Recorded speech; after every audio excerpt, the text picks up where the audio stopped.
can't make it, we actually try to videotape this so that way, for the ones that are like knock shift, that didn't make it today, they can actually hear on updates.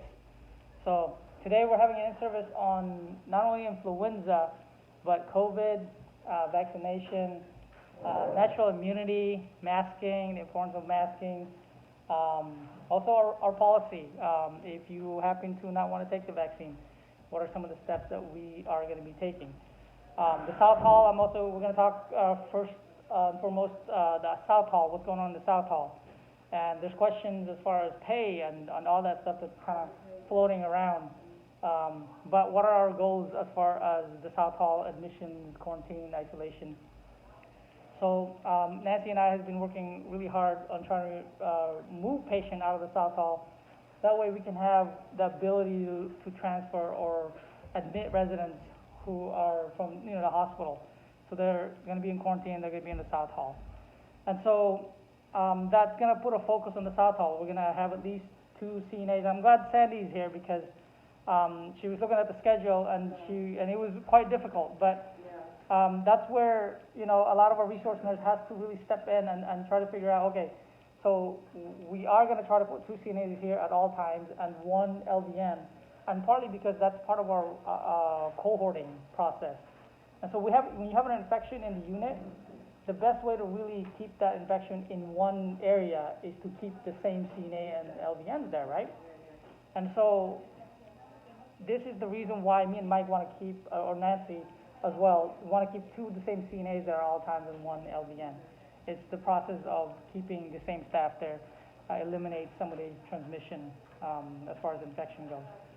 And so when we do have everybody in that unit already that's quarantine and isolation, admissions, we can really implement the use of N95 just in that hallway, just in the South Hall. And so as you come in, if you are going to come in there, because the team that's working in the South Hall, you're not going to be alone. Of course, me and Mike are going to be going in there. Your resource nurses are going to be going in there. We're going to be trying to help you, but we're going to be applying PPE, what's required as we come inside. Okay, so you're not going to be the only person working in there, just because it's quarantined or isolated. Okay, so there was question as far as why aren't we getting? Should we get paid more? And why should our rate be going up? And the answer really boils down to is education. We, as far as infection goes, we have done a really good job as far as dealing with viruses. To tell the truth, viruses, we deal with that on a daily basis. Throughout since you've been here as a nurse, nothing has changed. I mean, some of these viruses have mutated, but we've dealt with influenza, and we've even seen coronavirus. Not that you noticed it before, hasn't been in the news, but it's been around for a long time. But the fact that we're doing the right infection process intervention, we're trying to keep this infection at bay. And so at the moment, we don't have an infection. We don't have somebody that is infected, or when we did have somebody who was positive, we were able to keep it at bay, basically. We were able to keep it at 1 or 2 person, and then not spread. And that's on you guys and how you carry out PPE, how you put on PPE, how you wash your hands, how you put on your mask, how we really try to take care of our residents the right way. Now, if we were careless and we didn't follow the infection protocol, then yeah, you might get increased infection. You might have people that symptomatic that will go to the hospital. And so we might bring in other staff from registry, but that hasn't happened, And so right at the moment, I know people are asking, are we going to get an increased rate because we're working in the South Hall? I haven't heard of such a thing at the moment, Like I said, we've been dealing with infection and viruses and bacteria since the beginning of time. And everybody, as long as I'm able to say no, I will not take anybody that's COVID positive. I mean, I've had referrals from people that had COVID 3 months ago. I'm still not taking them. The only way I would take a COVID positive person is if we were mandated, if they evacuated someplace and we were mandated to take COVID positive. But by choice, I would never choose to take a COVID positive person here. I mean, it's gonna be different if one of our residents ends up getting COVID, but I would not bring anybody in from the outside that was COVID positive, unless I was mandated by somebody to do that. And it would have to be the state that would mandate that.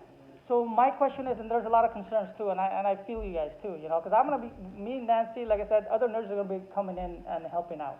It's not just, hey, you're in the South Hall, you're gonna be on your own. No, we're gonna be coming in and helping out. So my question is, what is it about COVID that you're afraid about, or maybe a little hesitant in doing?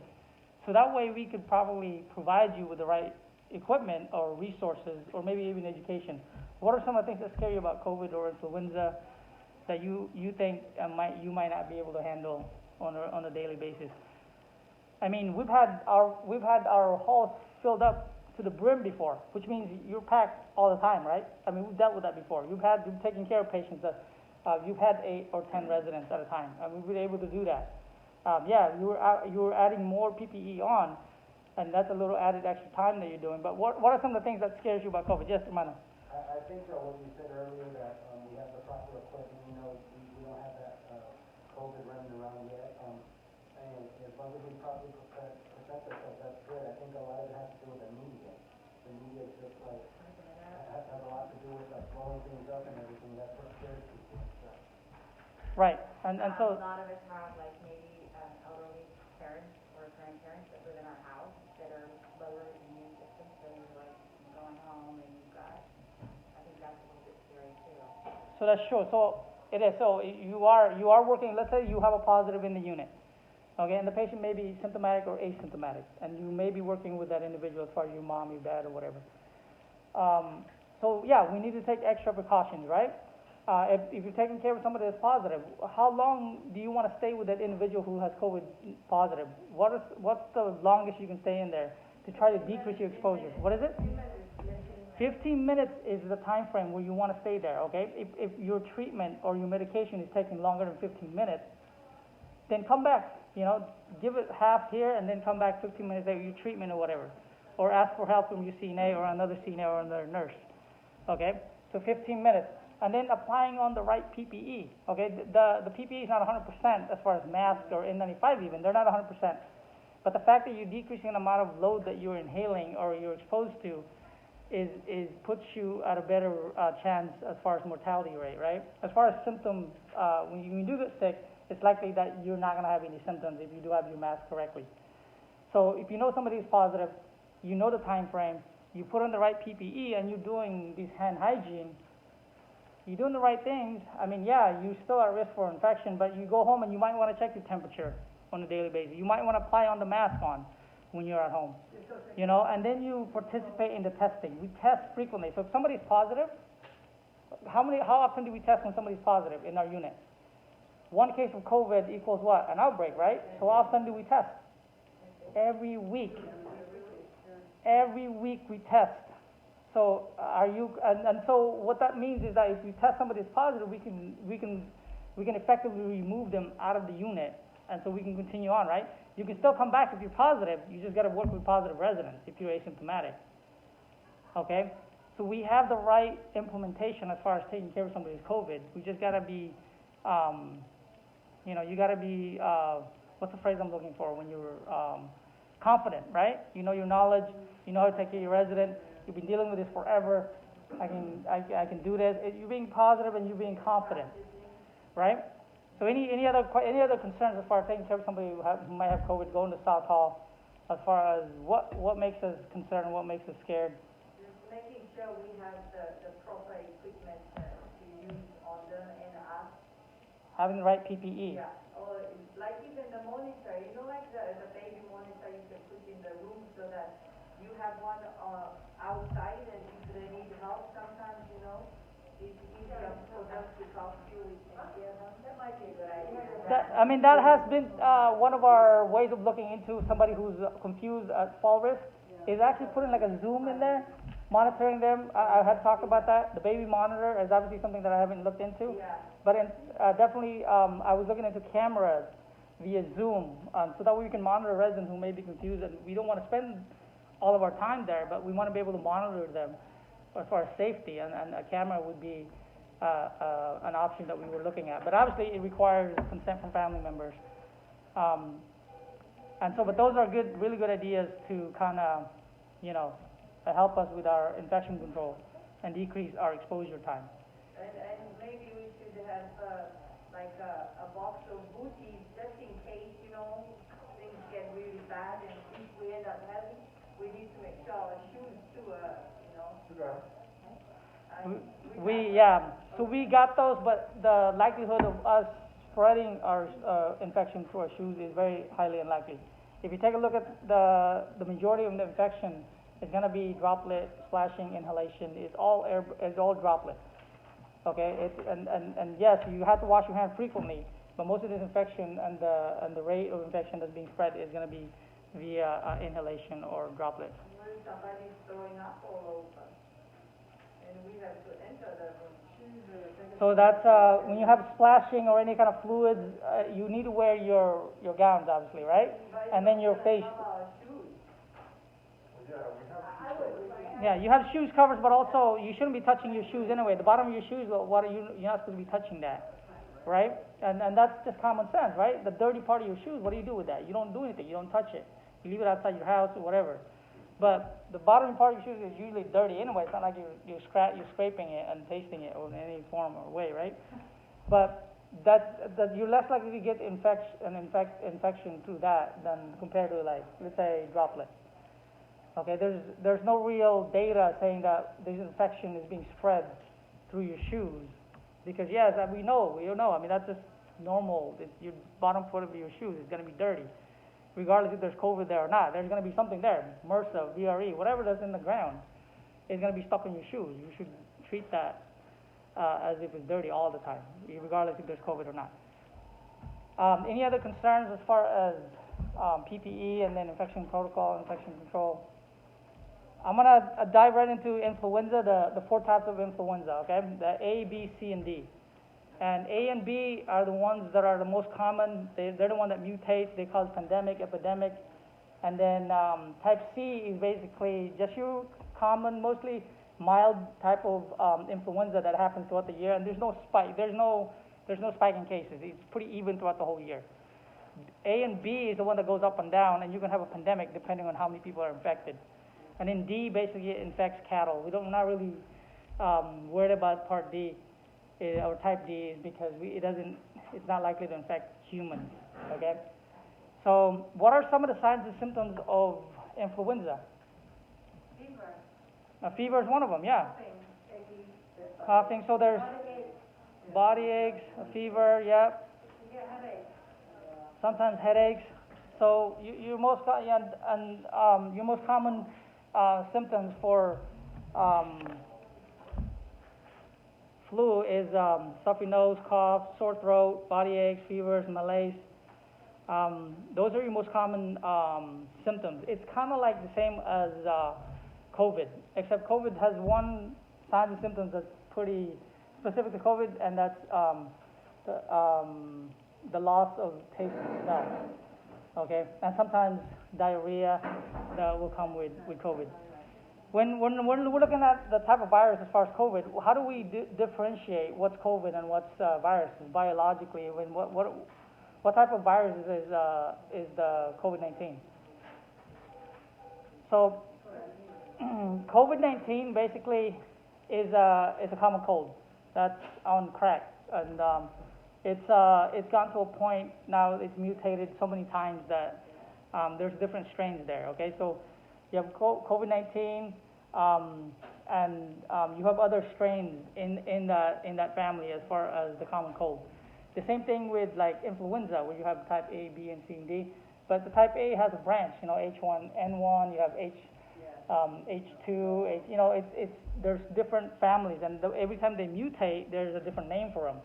And so when they mutate, sometimes they pick them in a different state or a different country. And then they also put a year in there when they find it. And so when you're looking at vaccines, sometimes they'll add the name of the name where they found it and also the year when they found it. And so that's how you really find out whether what's in the vaccine, the year and the place that they might have found it. So the vaccine is made specifically for types A and B. okay? Because those are the ones, like I said, the ones that mutate. And so the vaccines kind of changes from year, 2 times a year, okay, or more. And they try to figure out which of these viruses are pretty dominant this whole year, right? So if they figure out that there's a virus in Oklahoma that's really dominant, they might put that in a vaccine, okay? And so there's 2 types of vaccine. There's a trivalent and there's a quadrivalent. And that just means that there's either 3 viruses in there or there's 4. And so, and they're really guessing that these viruses that they have in the vaccine are going to be the ones that's going to be really dominant. And so, unfortunately, if they miss and say, hey, we gave you these 4 viruses, but you got infected with the 5th one or whatever, it's not on here. It's unfortunate. Hopefully, you're asymptomatic, but now you have immunity to that virus, right? And that's really how herd immunity is acquired. And that's why COVID-19 is really not going away, is because it hasn't infected enough people in the world yet. You need to have at least 70% of the people infected for herd immunity to be completed. And so right now, a month ago, we were talking only about 15% of the population, the world population, was infected. And so not too many, that number hasn't really changed significantly yet. And in order for COVID to go away, it has to find a host. It has to find us, right? It has to infect us in a way, or we got to have some form of vaccine. So that's how you acquire basic immunity, is either through vaccination or if you get sick. And the wonders of the mask is that it decreases the amount of viral load that you're exposed to, which means that if you do get sick, you can be asymptomatic. But not only that, if you get sick, now hopefully you have the immunity to it, right? And there's a question in there like, when do you retest after you get infected? Okay, it's going to be 3 months later, because CDC is saying that you might have immunity for at least 3 months. So you don't want to test anybody who tested positive for the next 3 months. It's 3 months. Okay, so if you've tested positive before, you shouldn't need to test for the next 3 months. Okay, unless you have clinical signs and symptoms of COVID and you've ruled out pneumonia, you've ruled out UTI, and then the doctor say, yeah, go ahead and try to test you again prior to your 3 months. Okay, but natural immunity works just like that. You got to get sick naturally, and then you're going to acquire this immunity. Okay. And so if you don't acquire natural immunity, you have to get it somehow through inoculation, which is through a shot or a nasal, right? So this, going back to the vaccine, as far as any kind of vaccine, this is just in general as far as either COVID or influenza, right? The vaccine itself basically is introduced to you, right, as a dead virus, okay? And that doesn't have the ability to get you sick because it's dead. And so a lot of people say, hey, I get sick because I got this vaccine. No, it's not likely. You got sick because for whatever reason, you got sick, you got exposed to a virus that you've never been exposed to before. Okay, there's another vaccine, it's called the nasal mist, okay, and that goes in your nose, and that one is a weakened virus. It still doesn't have the ability to really get you sick, because that virus, there's not enough viral load there to really get you sick. And the virus itself is weakened. There's a study out there that's coming out, it has been going around, and it's proven fact that the more viral load that you're exposed to, the more symptomatic you're going to be. And that's for influenza. That's a study on influenza. When people were exposed to a certain amount of viral load, they were more likely to be symptomatic compared to somebody who was asymptomatic with influenza because they were only exposed to a minute amount. So I mean that's when we're looking at these viruses, they're kind of similar, and viral load is going to be important. And the masking itself, when you're saying, hey, you're decreasing the viral load, this is not going to protect you, no matter what kind of mask you have on. Okay, you can put on a really tight mask to the point where you can't breathe, the virus is going to go right through it. Okay, but the fact that you're decreasing the amount of viruses coming in is important. Okay, you have the ability to fight these viruses with your immunity when the viral load is low, compared to when you have a significant amount that you're inhaling in. Okay, so the mask is important as far as natural immunity goes. Okay, as far as the vaccine goes, what are some of the policies that we have as far as the vaccine, right? Prior to COVID, if you didn't want to take the vaccine, you had to wear a mask, right? And Erica brought this up too, because it's important, way before even the vaccination came along. But if you didn't want to take the vaccine before for influenza, you had to wear a mask for 3 months, from November or whenever, of September till March, right? But everybody's wearing a mask now. Does that mean that you don't want to take the vaccine and you can just, we can't force anybody to take the vaccine, obviously, okay? But it puts you, if you take a look at the people that you're trying to protect as far as residents around you that are at high risk, people with underlying medical conditions, kidney and heart issues, these are the people that we want to protect, and we want to try to get immunity from a virus that may be dominant that year.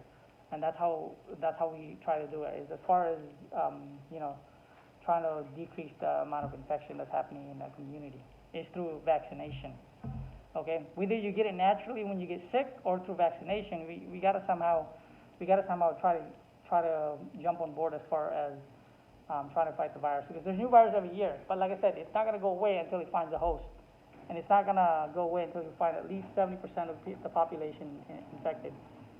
So, and I was explaining to the NOC nurses this morning that that's why you see like spurts of outbreak from New York to California to, and it's not just, oh, hey, everybody, the whole region is infected, right? Because these viruses jump from place to place, and it has to infect people slowly, and and that's why you see there's outbreaks from place to place, okay? And that's going back to herd immunity. And the more people we get an infection, and hopefully they're asymptomatic, either through good hand hygiene, social distancing, or masking, the better we're going to be as a community. We want to get to that number of 70% infection rate. And so hopefully most of these people, or all of the people that are infected, are going to be asymptomatic, okay? So as far as we talk about influenza, we talk about COVID a little bit. COVID-19 is absolutely the common cold, right? As we talked about. The vaccine that's coming out, there's never been a vaccine for the common cold, ever in your lifetime. This is the first vaccine ever for the common cold, ever. And so it's a big outbreak, it's a big deal as far as vaccine goes. And so I didn't believe it at first that it can come out a vaccine within 1 year of a pandemic, but it's coming out apparently at the end of this year. And so I'm going to go back to the policy. So if you do decide that you don't want to take the vaccine as far as the flu, and we can't force you, you do have to wear your mask all the time, obviously, which is required anyway. But it may just work anyway. You put on a mask and you keep it on, and you stay away when you're sick. But not only that, we're taking temperature too. But that puts you on the, gives you a better chance of not getting infected by taking this vaccine. Okay, it's just an extra added precaution as far as infection, because somehow you may pick this infection out, even if you have a mask on, even if you are. You drop your guard, you go out and you go out shopping, and you run into somebody and you put your mask down, you inhale a great amount of viral loads, and you might get infected that way. But if you have your vaccination, and the dominant virus was part of that vaccination, then you could be protected as it is. So let's talk about how you get infected, because I've talked about this before too. But infection happens when your body is exposed to a virus that you've never seen before, and your white blood cells basically react, and it tries to get rid of this virus, and it takes it about 7 days, 6 or 7 days for it to react, and so you're sick for about 6 or 7 days. But at the end of your sickness, you get immunity, and by the time you get exposed to this virus again, you don't ever get sick again. That's immunity itself right there, right? And so that's why we really stress people to get vaccine, whether it's COVID-19 or the influenza, okay? So we may get our vaccine by November. So for residents who are 65 and above, they've gotten their pneumonia vaccine. We don't really need to give them, but because of COVID, we apparently have to give them it's recommended they get another pneumonia vaccine. So not only are the residents supposed to get flu vaccine, pneumonia vaccine, and then you get COVID-19 too. So there's 3 vaccines that we're looking at this year. and that's a significant amount of vaccine that people are going to be getting. And so, and it's all in the name of trying to keep these viruses down and infection rate below the level of where you know, the hospital can handle, you know, when we do get sick. So let's go over any questions on vaccination, COVID-19, influenza, why we need to take the vaccine, why it's important to take the vaccine. The testing part, so as far as the vaccine goes for COVID-19, it's the same thing with the influenza. If you don't want to take it, unfortunately we can't force you. It's highly recommended that you take it if it does come out here at the end of the year. But as far as testing goes, because of the pandemic that's going on, we can't refuse the testing. We have to do the test. I'm sorry, let me rephrase that. You can refuse it, it's just that we got to treat you like you're sick. So, for example, we're testing today, right, and you refuse it, we're going to treat you like you're sick, and you're likely going to be off work until we're done with our testing. Okay, so if we have an outbreak and you don't want to get tested, you're going to be gone for at least 30 days until we're done with the testing. So until herd immunity is acquired, we're going to continue to follow that because of the fact that we have a pandemic going on. Once the pandemic is done, it's likely that we're going to go back to, hey, you know, you put on a mask, you can refuse the testing if you want, but right now, that's not something that we want to do as far as refusal, because there's still a great deal amount of people out there that hasn't been infected, and an outbreak in our unit, it could cause a significant number of death rate and mortality rate. Okay, so any questions on infection rate? What about the questions here? What is the best way to stop the spread of infections? Washing hands is important for infection. Hand washing hands. The flu vaccine will guarantee protection from the flu if taken early on a recommended time. Yeah, it's only like 50, 60%. Some year there's only 50% effective, and it's because they got the wrong dominant virus. Okay, there's years it was 70% effective where they got the, you know. But here's the number, guys, as far as who gets infected who, right? The majority of the people get infected of influenza about once every 10 years, they say. So if you take the vaccine, you decrease your number to once every 20 years or something like that.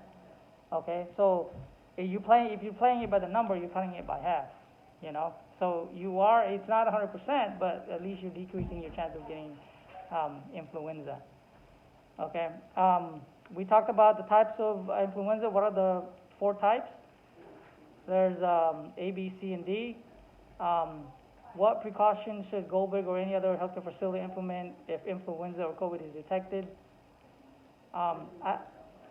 There's a lot, you know, as far as infection control, and go back to the basics of infection control, we kind of got that already as far as a team. But I think communication is so important. When we do detect something, the way we communicate with one another is going to be a big deal.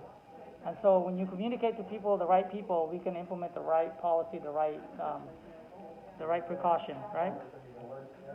So I would put communication is going to be important. A patient who is diagnosed with influenza and has active coughing should be placed on contact isolation. Somebody who's on influenza, contact. Could it be droplet? See, a droplet, yeah. So it's false. So it's going to be droplet. After serving a meal or tray to a patient who is on droplet precaution with known influenza diagnosis, I can safely remove my gloves followed by alcohol rubs before taking care of another patient. So yeah, if you're taking care of anybody that deals with mucosal membrane infection droplet, you got to wash your hands. Okay, they say that 1 out of 10 gloves has a hole in it. All right, how many cases of influenza is considered an outbreak in a long-term care facility? Huh? No, influenza is going to be 2. No, you're going to 2 with 2 symptomatic residents. Yeah. And then, what about how many cases of COVID-19 is considered an outbreak in a long-term care facility? So you need 1 person, and it doesn't matter if it's staff or resident or whatever, it's going to be 1 person outbreak protocol is gonna be implemented for COVID-19. When can COVID-19 positive residents or staff retest again via PCR? After 3 months, right? After 3 months, if you have, you can be retested again. Okay, how long should I limit my exposure to anyone who is symptomatic or tested positive for COVID-19? 15 minutes is max. You want to try to get in and out of there within that 15-minute time frame. Color coding our unit means the patients who are COVID positive will be placed in a yellow area. So if they're going to be in the red area and they're going to be in that south hall over in the area over here in the south. How are COVID-19 likely spread from one person to another? So droplet, inhalation, splashing, contact through fomites is less likely, but it still has the ability to provide. Yeah. Splashing, droplet, inhalation. Okay, any questions on the COVID-19, influenza, the difference, policy? All right. Thank you. All right, thank you, ladies. All right, that was only 30 minutes, which is good. That's 30 minutes, that's only 30 minutes we can handle anyway.